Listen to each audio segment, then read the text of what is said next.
Montpellier accueillait pendant 2 jours le carrefour des déchets. 2 jours de conférences et d'ateliers sur un sujet brûlant.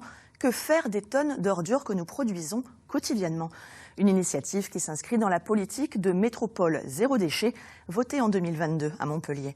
Thierry Will et Christophe Monteil. Petite inspection des premiers bacs à compost installés dans le quartier des Grisettes à Montpellier. Bon, c'est assez joli. Alors là, c'est joli, c'est bien fait. Des bacs de récupération des déchets organiques gérés par les habitants du quartier et des associations. Ils font du fumier avec, et c'est pour les plantes, tout ça. Oui. Ah ouais. Les déchets organiques représentent 40% des déchets ménagers. À terme, la métropole prévoit d'installer 200 points de compostage comme celui-ci. Ces sites-là permettent une prise de conscience sur le tri, sur l'importance de capter les biodéchets justement pour que ça revienne au sol. Et c'est un formidable outil de sensibilisation. On fait en posant ces biodéchets justement dans un composteur qui deviennent du compost et qui vont nourrir les plantes. Et il y a urgence à trier. L'enfouissement des déchets et l'incinération, en plus d'être particulièrement polluants, coûtent une fortune en impôts. Les prix ont flambé d'une manière considérable.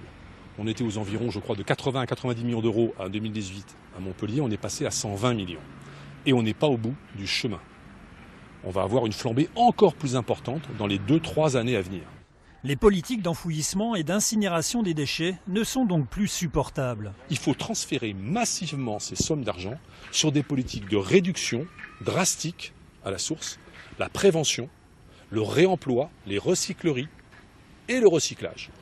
Réemploi et recyclage qui étaient au cœur des échanges de ce carrefour des déchets. Réduire nos déchets aujourd'hui, c'est une priorité absolue. Et avoir des lieux citoyens où on se prépare aussi au partage, à créer la société de demain, où on arrête de consommer parce qu'on ne peut plus se permettre de surproduire comme on le fait aujourd'hui, c'est fondamental. Face à ces enjeux, les collectivités locales restent seules à pouvoir pallier la quasi-absence de financement de l'État et des entreprises.